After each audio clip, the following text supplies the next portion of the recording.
We have some breaking news as it is official. After 13 seasons in the National Football League, Eagles center Jason Kelce is retiring. You're watching Philadelphia Eagles Now by Chat Sports. I'm Chase Sr. So glad that all of you are here with us. This is an emotional day for me. It's an emotional day for you. It's an emotional day for Eagles fans everywhere. And unfortunately, with how the season ended for the Philadelphia Eagles and the collapse that ensued, there were reports after the Eagles lost to the Tampa Bay Buccaneers that this day would be coming. But we all held out hope. We let the emotions die down of that Eagles blissful loss to the Buccaneers in hopes that maybe Jason Kelce was going to run it back for one more year. But he just announced during a press conference that he is calling it what is going to be a Hall of Fame career. My press conference takeaways from Jason Kelce taking the stand at the NovaCare Complex in South Philadelphia for what could be the final time. His whole family was in attendance. His dad, his mom, even Travis Kelce was there. There were a lot of reserved seats for Jason Kelce's family. And that kind of gave me the indication that this was going to be it. And Kelce, who's known to be a real and authentic guy, took to the microphone, by the way, in a cutoff shirt as he goes away his way, which is what Jason Kelce deserves. It took him seconds to cry. And he could barely get through the speech in announcing that he is going to retire. And every Eagle fan watching knew what was coming, yet still it was really hard to hold back your emotions because he's been a pillar of this city. He's been a pillar of this organization.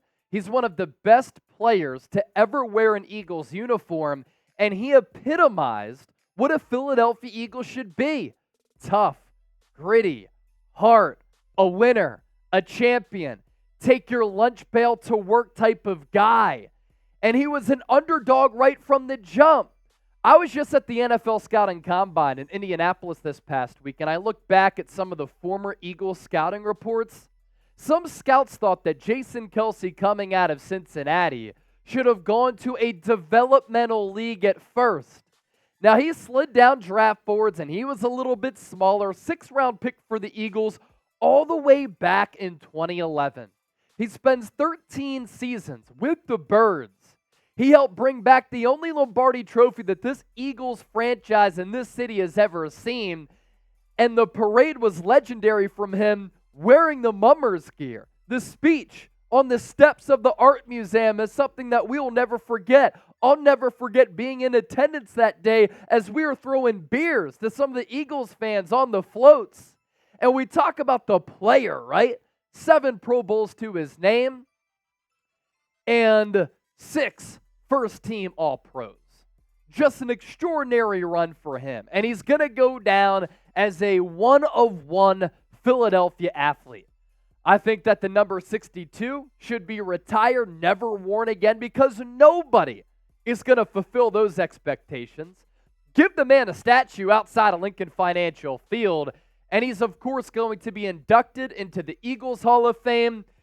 And in my opinion, when you're one of the best players ever at a position of importance and you help change the game at the center spot, he should be a first ballot Hall of Famer. How we're going to remember number 62, best Eagles center of all time, and it's not close. The best center of this generation of football. The epitome of what an Eagle should be, tough, gritty, passionate, whatever word you want to throw out there. And the ultimate team leader and the face of this team.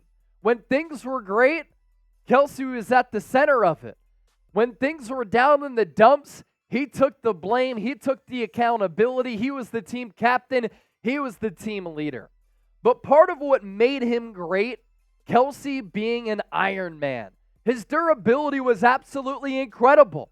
193 starts, broke the record for consecutive starts in franchise history. And there were only 2 seasons among 13 where Jason Kelce did not play every game. And remember when the Eagles flirted with trading him away going into the 2017 season to the New Orleans Saints?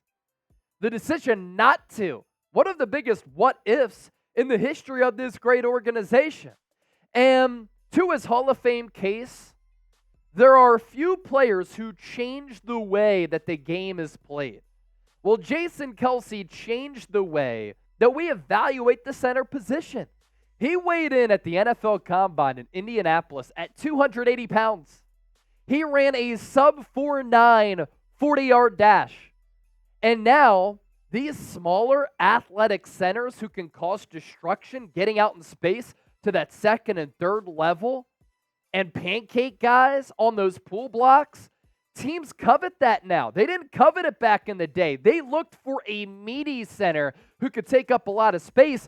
But as the NFL game has evolved, Jason Kelce was at the start of that. And now centers of that build, of that prototype, are littered across the NFL because it started with Jason Kelce.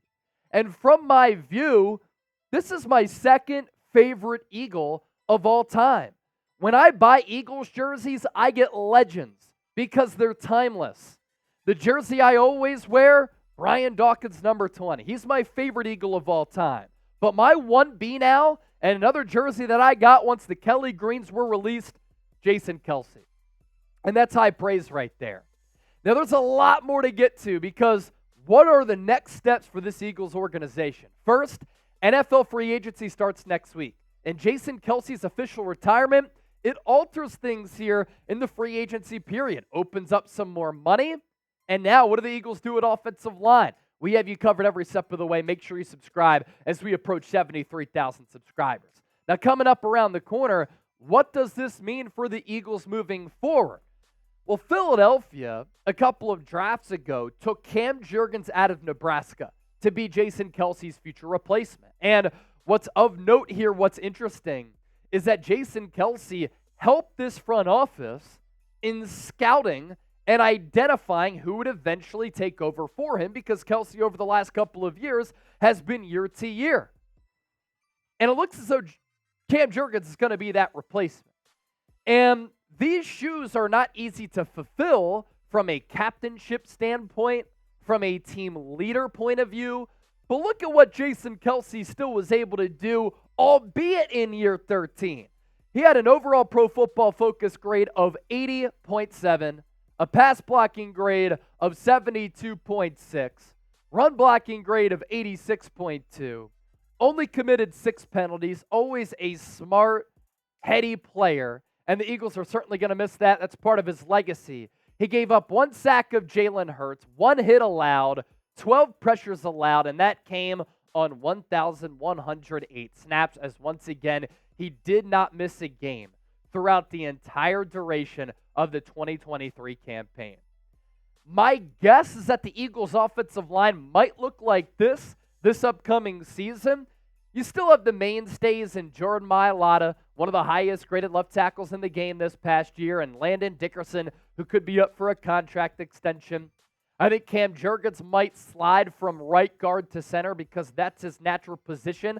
Offers a lot of the athleticism that Kelce brings to the table because he's quick, he's swift, he's agile and athletic to get out in space on those pull blocks. Philadelphia did draft Tyler Steen. He only played tackle at Vanderbilt and Alabama throughout his college career, but when the Eagles did draft him, they listed him as a guard. And when you have Jeff Stoutland, who is also in attendance today, best offensive line coach in the history of the NFL, quick flight for him. He was operating offensive line drills at the Combine yesterday and at the NovaCare Complex today. You have confidence, obviously, that he's going to be able to develop Tyler Steen. And Lane Johnson, once again, still playing at a very elite level. Now, if the Eagles do want to address offensive line in the draft, whether it be right guard, I doubt that they go center. The good news here for Philadelphia, this front office and this organization, scouting department and coaching staff, is that the 2024 draft class is extremely deep at offensive line, especially at offensive tackle with these freaks who are built in a lab. But along the interior of the offensive line, a lot of studs in this upcoming 2024 draft class. We saw that over the weekend at the Scouting Combine. Interviewed a lot. Some of them have interviews set up with Philadelphia. Some of them did interview with Philadelphia. Amarius Mims, Tyler Guyton, a couple of targets for Philadelphia at tackle. We know Howie Roseman sometimes can't help himself, but when you take a gander at the top interior offensive line prospects here, Troy Fautanu, offensive lineman out of Washington, a lot of evaluators think that he might be an interior offensive lineman, but with the way that he measured in and the way that he moved at Lucas Oil Stadium, he could pop out to the perimeter, and he might be a tackle in this league. The best center is believed to be either Jackson Powers Johnson out of Oregon or Graham Barton, out of Duke. Barton played left tackle with Duke, but also played a little bit of center early in his career, so he offers you that flexibility to play center, guard, or tackle. Sedrick Van-Pran out of Georgia, another center. And then Jordan Morgan did play on the outside as a tackle at Arizona, but you could draft him to be along the interior as well. Of course, this comes down to the Eagles' evaluation of Tyler Steen and whether or not they believe that he can be a guard in this league. And what's crazy about this announcement from Jason Kelce is we're starting to enter a whole new era of Philadelphia Eagles football that we haven't had to worry about or think about in a really, really long time. You had Jason Kelce getting drafted by this team in 2011, team captain. And then you had Fletcher Cox drafted in 2012.